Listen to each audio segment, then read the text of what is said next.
find yourself overeating sugar and don't know what to do the days after that, I'm going to give you my top tips and how to bounce back from it. I just want to put out a disclaimer that overeating is not the same thing as binge eating. Binge eating is an actual eating disorder, and if you do think that you have these binge eating tendencies, I would speak to a registered professional. However, overeating is just a window where you have literally just overeaten and feel very uncomfortable and full. First tip is to not weigh yourself the day after because you're gonna feel super guilty, discouraged, and of course, if you knew you overate, you are going to be a lot heavier, and that doesn't necessarily mean you gain body fat. It could just be water retention. A huge part of bouncing back is making sure you feel better, physically and mentally. I know a lot of my clients have expressed to me that if they did overeat or if they did have some like junkier foods that aren't usually in their nutrition plan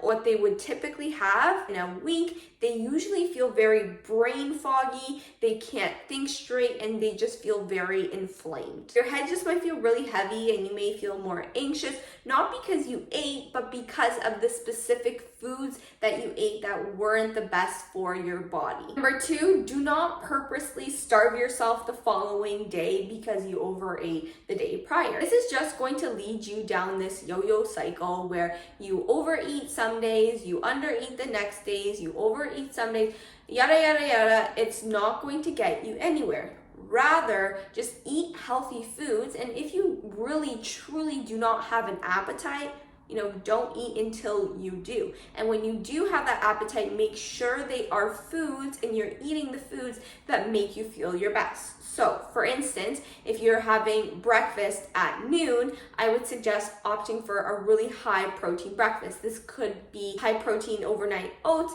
This could be just an egg white scramble with a side of hash browns, some veggies to help clear out all of the food. That's another thing. Fiber is so important in really making sure your digestion is running properly and smoothly. Also do a protein smoothie with some protein powder, fruits, and sneak in a little bit of veggies. Then throw in some ice and you have a delicious high protein breakfast filled with fiber. Why I harp so much about protein? Well, it has the highest thermic effect of food, meaning your body actually burns a little bit more calories trying to digest the protein than digesting carbs and fat. It will also help regulate your hunger and satiety signals, and it will help maintain your muscle mass. I also want you to incorporate more healthy fats the day after overeating because it's going to help regulate your blood sugar. Especially if you had something really sugary the day before, you are likely going to crave it, and the fats are going to help you stave off those cravings. So incorporate more avocado,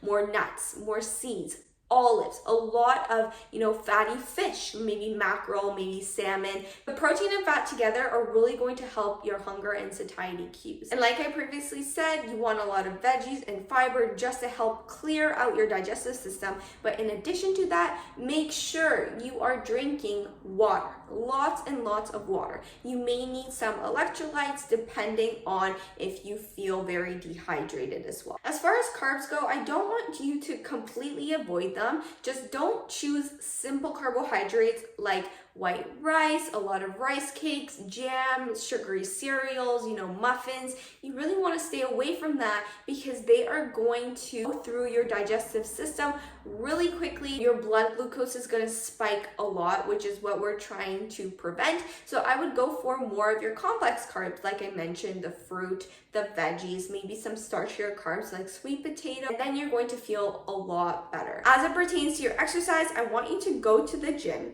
and work your hardest. Think about it. Your muscles and your body have received an influx of calories, and they are really happy about that because now you can use all that energy that you ate for fuel in your workouts. Think about it. You have a lot of energy to give off, and so you can expect to get stronger. Maybe you're going to slow down your tempo a little bit. Maybe you can get a few extra reps in just because you overate a little. Not that you should do this all the time and when you want to feel your strongest, but you should use those additional calories for good use at the gym. And then do any other cardio or movement that you want or that is prescribed by your coach.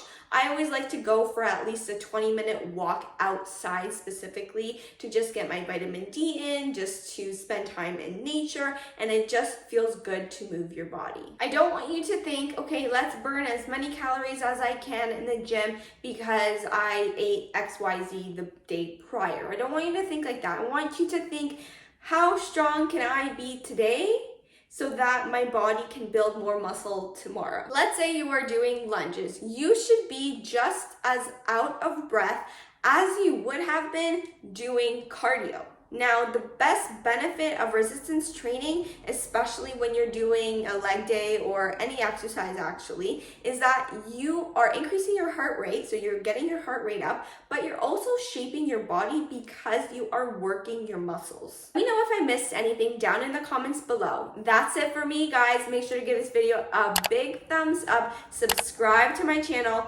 follow me on Instagram, and I'll see you next time. Bye!